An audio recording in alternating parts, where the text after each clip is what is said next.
Welcome to Friday Night Chats with Garage Geek. I hope everyone had a great week. It's still so hot in Los Angeles. I'm recording this early because my husband and I are going to go out tonight.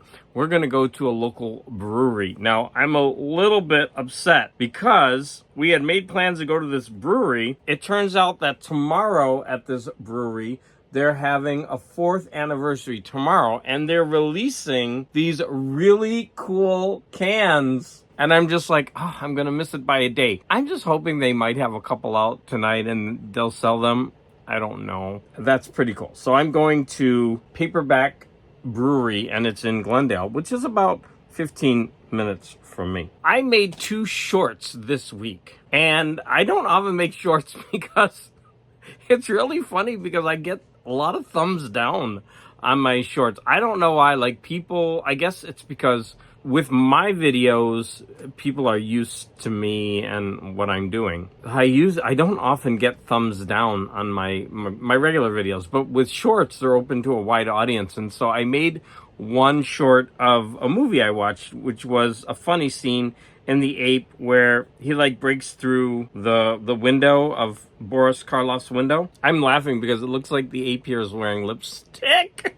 So the Ape is a 1940 movie that I watched this week, and I made a short of where he busts through that window and is terrorizing Boris Karloff. And I got 5 thumbs down. I don't know what happened, because right now it's at 3 thumbs down. I'm like, did 2 people go back and change their mind later and thought, what did they watch my short? And later they went back and said, oh, you know what? It's okay. It's a pretty good short. And then I made another short where I was showing off some beer cans that I bought, and that got a thumbs down. And I'm just like, you can't win with shorts. It won't stop me from making shorts, but it's pretty funny. I mean, I don't really care if I get, thumbs down. Last week, I reviewed a movie with Bud Spencer and Terrence Hill. I believe it was This Is Music. Yeah, he told me about a video game, a PS4 video game with those 2 in it.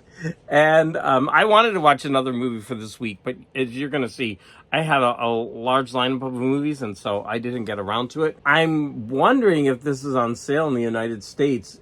If I can find this game, I will definitely buy it and play it. I mean, it looks hilarious. It's called Slaps and Beans, the 90th anniversary of Bud Spencer. I want to show off a record that I bought today. So I went out, got a haircut, as you could probably tell. So we stopped at a little coffee shop near my house, and I got a matcha. And I bought this record, and I was going to have it here to show it, but I forgot it in the house. So I'll have to show you in this picture. But isn't that cool? Look at that crazy album art. I can't wait to listen to that. And that reminds me, so this morning I got up, and I got up really early. And so I decided to redo my record configuration here. As you can see right there, there are the books that I haven't moved yet. You can see them right there. And so that's the record configuration right now. I've got this big stack of books that I need to file right here. They're mostly comic books and magazines. There's no rhyme or reason to them, except they're all new albums that I need to listen to. And I've actually started listening to a bunch of the albums, and I was going to comment on them, but I'm going to save that for next week. There's the big news about Trump, which I think I'm going to talk about in the end. In case somebody doesn't want to listen to that, they can turn me off. I also want to talk about, there's a news that was kind of trending on Twitter about this comic book cover.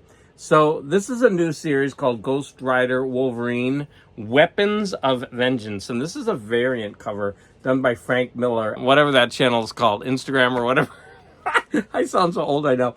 They were going off on this picture because Frank Miller is just, all kinds of out there. But what do you think of that? Would you buy that variant cover? What? So I want to show you that right over here. I have some Chiquita banana stickers. Right now they're doing Despicable Me. And I don't know if you've ever noticed, but oftentimes Dole and Chiquita, they will have little art pieces on their stickers. And they're pretty fun to look out for and collect. Then I bought, when I went to the comic book store, this is a beer that I was drinking. You could see I bought 2 tumblers. So one was the X-Men, and then the other one was Captain America. The process of putting this art on the glasses looks different from the older style. It looks more iron-on, although I know it's not.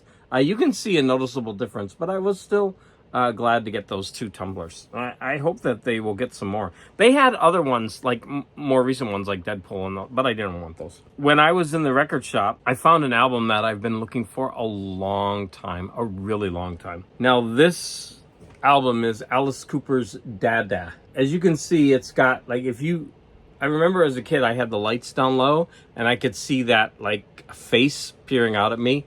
It was kind of trippy. This album was $25, and I should have bought it, right? Because I've been looking for it forever. But for $25, it had a stamp on it. Now, I know some people collect albums with stamps on them. I don't. I don't want the art messed up with that. And then it had like chunks out of it, and it was kind of like beat up, and like you could see down here, like it was beat up. And I thought, if I want an album, I want it in really good condition, and I'm not going to pay $25 for that beat up condition, even though I've been looking for it for a long time. I made a pass on that, even though I really kind of wanted it. It's a good album.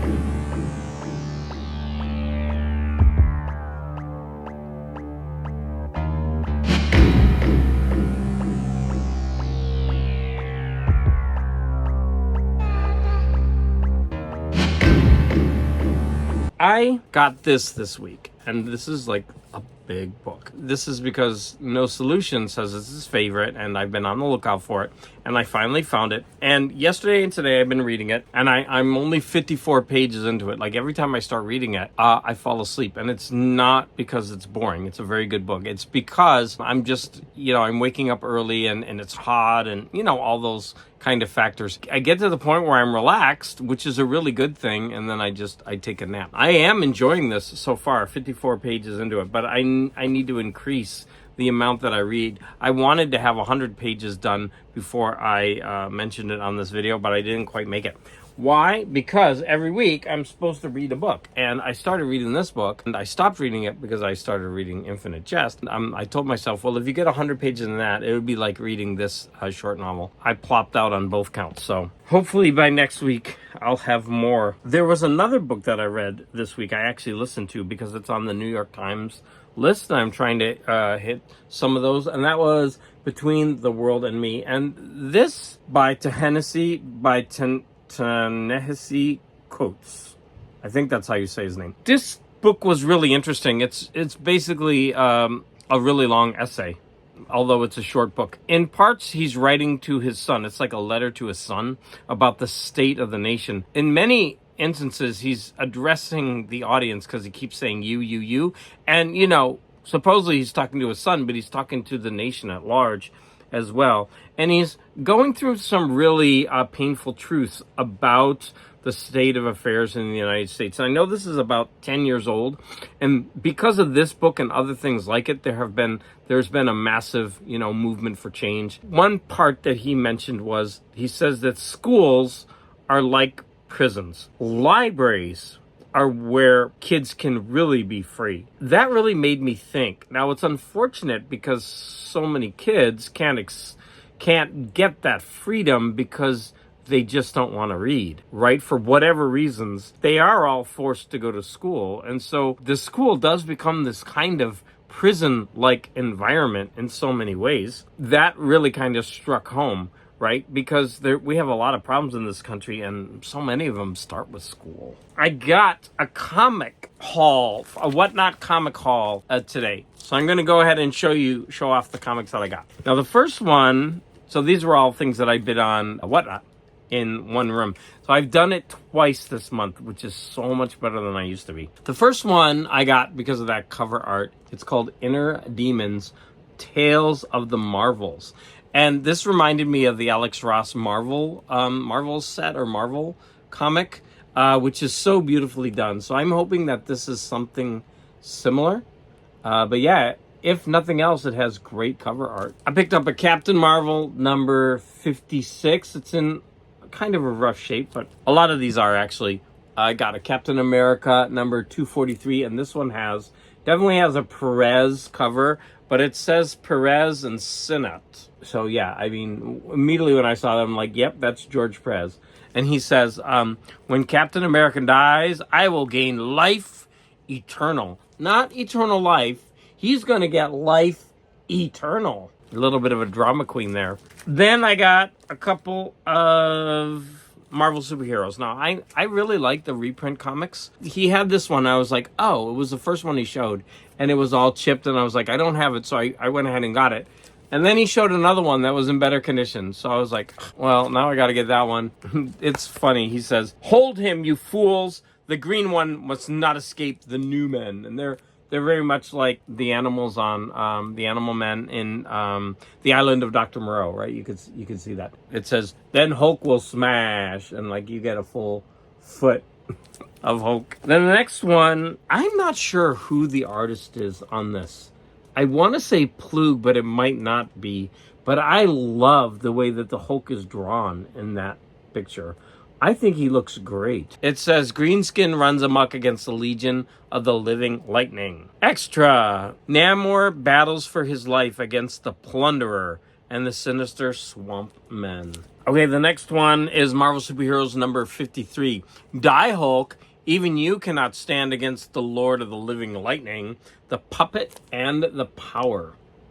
I like that with the yellow background, obviously. At last, the Hulk invades Asgard, and the home of the gods may never be the same. Now, this one is weird. It's got like some washed out colors. I don't know if like a little bit of water got spread on that. But you know what? I'm just happy to have these comics. Where walks the immortals? So Hulk's jumping over there on the Rainbow Bridge.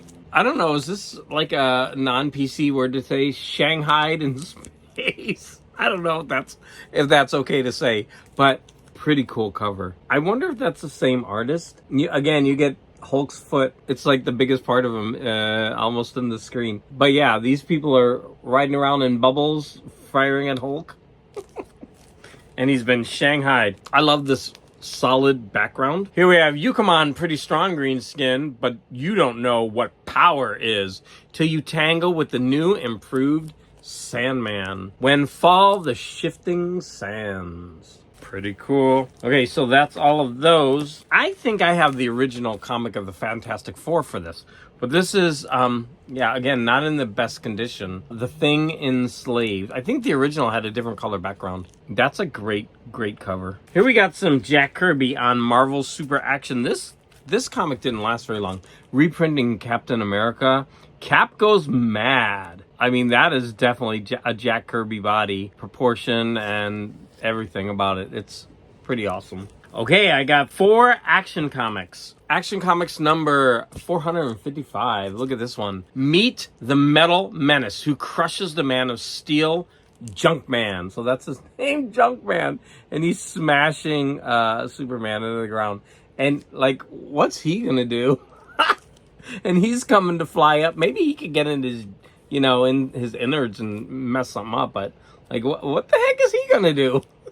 Superman's flat in the ground, smashed in, and he comes running up with his bow and arrow. All right, Green Arrow. Okay, this one is hilarious. This is Action Comics number 476.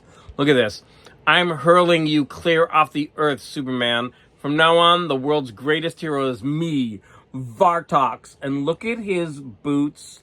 They go all the way up his thighs. He looks like Zardoz. And I still haven't seen that. I know Larry's library wants me to see it. I want to see it too. He looks like he has Wonder Woman's lasso. And that looks like Lois. And look at Jimmy. Jimmy's like, oh, look at Jimmy. I think that's Jimmy and Lois, but Lois is like, dang. Next, we have number 482, which is a 35 center. I actually like this cover, although it's silly. Quick, Superman, stop Amazo before his shock waves crush us. That's Lois. And she's all like this. Lois, look at her. Oh. I can't, Lois. I've lost control of the Supermobile, but outside of it, I'm powerless. And Amazo knows it. Okay, that is the stupidest name for a villain. Amazo. And then I bought a modern variant cover. And the people in the room were making fun of it because of the way Superman looks. But I still liked it. So I went ahead and picked that up. What do you think about this? I grabbed a New Mutants number 42 because of the Barry Windsor Smith art. I mean, this is pretty interesting, right? Because there's no words, no explanation. You just get this image, that Barry Windsor Smith art. I got 2 issues of Marvel Team Up. The first was Assistant Editors Month, and it's Aunt May and Franklin Richards versus Galactus. And it says, not a hoax, not a what if, not an imaginary story. And Spidey's up here saying, what's going on here? This is supposed to be my comic. Oh, the second one was Spider-Man and Black Widow. And like, look at that cool cover. So this is a Klaus Janson and Hannigan. I don't know who Hannigan is. But yeah, that totally looks like something that would have been in Daredevil comic when he was with Miller. I have this comic, but with a different cover. So I grabbed it. This is The Man in the Iron Mask, Classics Illustrated, a 15 center. It's number 54. Some of them did have multiple covers. I was lucky. The next 2, the last 2, I was really lucky. So this is beat up, but I don't care. I'm so happy to have it. And this is Bob Hope with a monster cover. Now, I would think just because it's a monster cover that it would immediately be more collectible, because there's so many monster collectors out there. So I was very happy to get it, but it's beat up. Like you could see, like it's super hip. That swinging revolting teen is back. He's wild as a tornado and twice as windy in Boy Meets Ghoul. Super hip. This is your school show. Where's the faculty? Don't bug me, man. Like, this is them. The Benedict Arnold High School 5. And then this last one. This last one is beat up as well. But these books are hard to find cheap. They're very expensive when they're in good condition. So I don't mind finding them in a little bit beat up. For some reason, these comics do go for money. And this is Forbidden Tales of Dark Mansion. It's number 10. And this one has chips and it actually has a fold here. Can you see that? There you have my little comic run. I did go on Whatnot, and I have another group of comics coming. So you'll be hearing more from me about comics in the near future. Let's go back to the movies. So I told you that I saw The Apes, which is a very short movie. It's only like 52 minutes.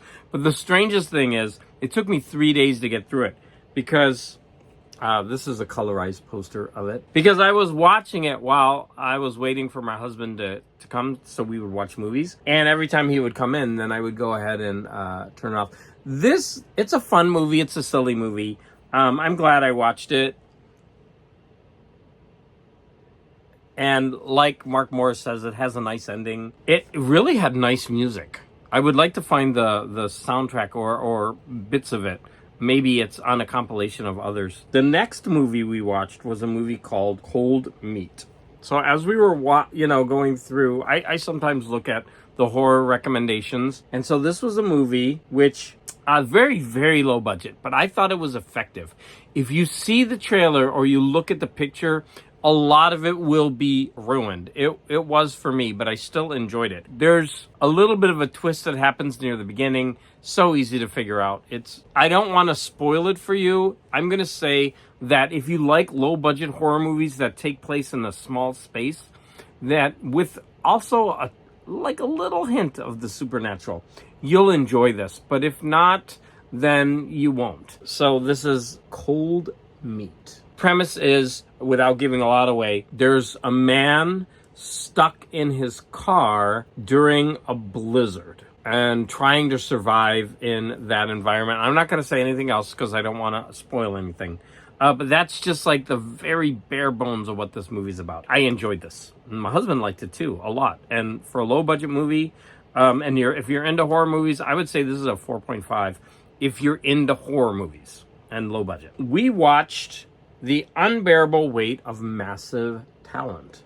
Now, Nicolas Cage has been on a roll recently. Like, he's been putting out good movie after good movie. Unfortunately for me, this isn't one of them. And this got great reviews. I did not enjoy it. The beginning of the movie, I was captivated. I loved it. It was very meta, and I was along for the ride. Nicolas Cage plays himself as a washed-up actor in Hollywood, trying to get another role, and he's hamming it up. He is really making himself look bad. He's got, his family, and it's really, really well done. from there, once we get into, and you know what, I like this. I like this actor a lot, Pedro Pascal. He does a great job in the movie. I liked the premise of it so much. I wish they would have kept that. But it becomes this spy thriller that I was just like, oh, why did they ruin that premise? It really bothered me because it was such a good hook. And then they just turned it into something that I've already said that I didn't enjoy. So I'm going to give this movie 2.5 out of 5. It's an action movie that shouldn't have been. There's nothing wrong with it. The action is good. The acting is good. It ruined the premise, and I hate when movies do that. The Unbearable Weight of Massive Talent. We wanted to watch the new Axel F movie on Netflix. So I told my husband, hey, why don't we just go back and watch all of them? I hadn't seen Beverly Hills Cop since it first came out. I hadn't seen Beverly Hills Cop 2 since it came out. And I've got a little bit of story to tell about that, so I'll get to that. Here, we went ahead and watched Beverly Hills Cop 1. These movies are what they are. They're products of the 80s. They're not great by any sense of the mean, but they're cultural landmarks. And they're enjoyable for that reason. You're going to, it's going to take you back to nostalgia, to that music. What was really interesting was to see the characters in each movie, come back. My favorite character had to be the chief of police. He was hilarious. Eddie Murphy, I saw later that he has a very, very distinctive laugh. In the second movie, one of the characters actually makes fun of it. I saw a little clip of him say that he had to force himself to stop laughing naturally because people were laughing at the laugh. And it was kind of ruining everything. And he said, in his little clip, he said, it's really a shame when a human being has to really change what comes naturally to themselves. And that really resonated with me when he said that. In this movie, he's got that distinctive laugh. And my husband and I, we were laughing at that laugh the entire time. So I get it. It was becoming him. People would come up to him on the street and say, do the laugh.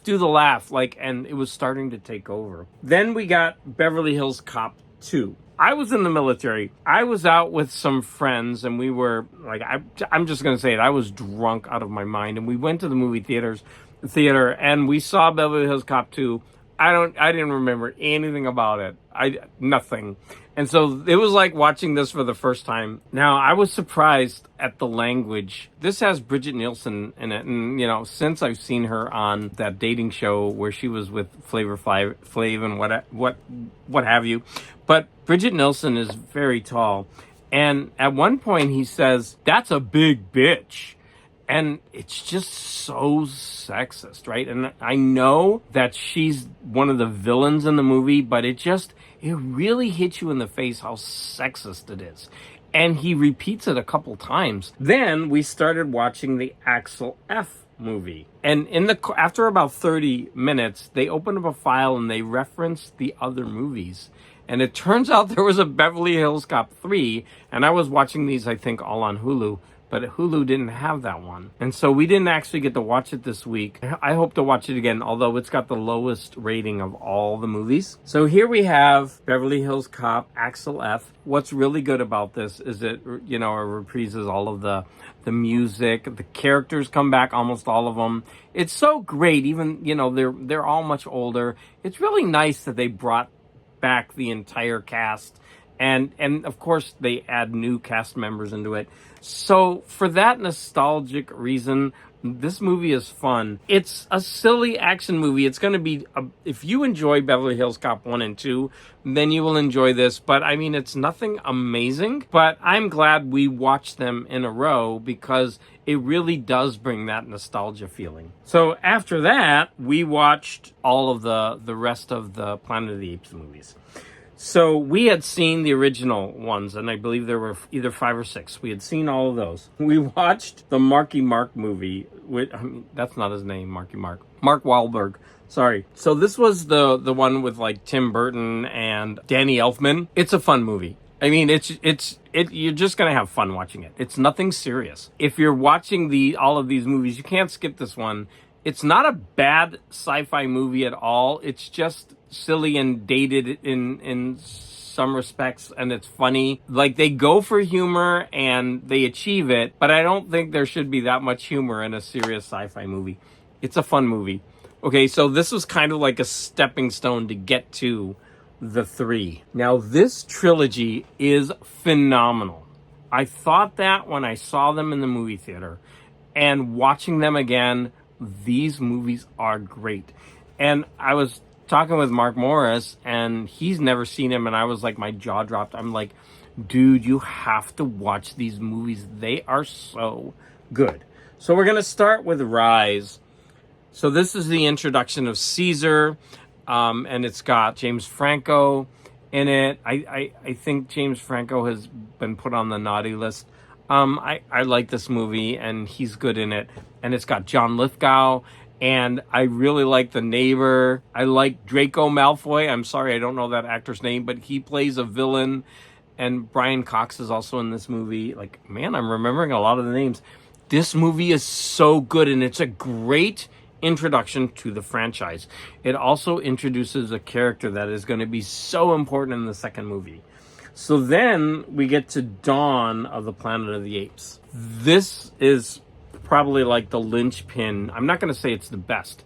It's so good. This introduces, I think, one of the best villains in recent movie history, and that's going to be not Kubo. What's his name? Oh, I'm forgetting his name. It's 4 letters, and it's something like Kubo. But the villain in this movie is another ape. And they introduced him in the movie before, and he is so good. He's frightening. The way Caesar emotes with his face is beyond phenomenal. The acting in this movie through all of that technology is like, they perfected it. Caesar feels real. You're going to move right from that movie right into the last movie, War for the Planet of the Apes. It continues, like, they perfect the technology. Caesar's face and everything, like, he just feels so real. The one downfall of this movie for me is it's very heavy-handed in its religious themes. But you know what? You can put all that aside, and it's still a phenomenal movie. This trio of movies I'm giving them all 5 out of 5. These should not be missed. Even if you don't like sci-fi movies, even if you didn't like the original Planet of the Apes movies, these movies did so much for technology and acting with green screen characters and all of that stuff, that dot technology. These movies are so good, and they should not be missed. 5 out of 5 for all of them. And it's such a shame, because I went to the movie theater and I saw the most recent one, and it just doesn't live up to this trilogy. It's kind of more of the same, which is sad in and of itself. So I went through all the movies. I went through all my books. Let me look at my pictures real quick. The last thing I want to touch on is the issue with Trump that happened this week. Now, this is, of course, divisive. If you know me at all, you're probably not gonna be surprised at what I'm about to say. I don't think any person should be murdered for politics. And I know there's so many people out there who don't like Trump's politics. There's so many people out there who love his politics. I'm not one of them. But I never wish harm on someone and want them gone or murdered because of what they've done in politics, or if they've committed a crime. We have a justice system to deal with that. If the justice system doesn't work, then the justice system needs to be fixed. When I saw, the image of him, with the blood on his face and raising his hand, I was quite sickened. That kind of thing, I mean, it's happened quite a few times before in our history, right? It's nothing new. But there was a comment made live on stage by Tenacious D, and that went viral because there are people out there who think that Trump should have, he should have been killed, and the country would be better for it. I don't subscribe to that at all. Like I said, I don't agree with his politics. That's something totally different. Maybe I shouldn't have even touched on this issue, but it was something so huge that happened this week that I felt it would be really bad or remiss of me not to at least touch on that. I am going out for some beer, so I'm gonna come back, and I'm hopefully gonna have some new cans to show off. Maybe I'll get another short with a bunch of thumbs down. Thumbs down. Who knows?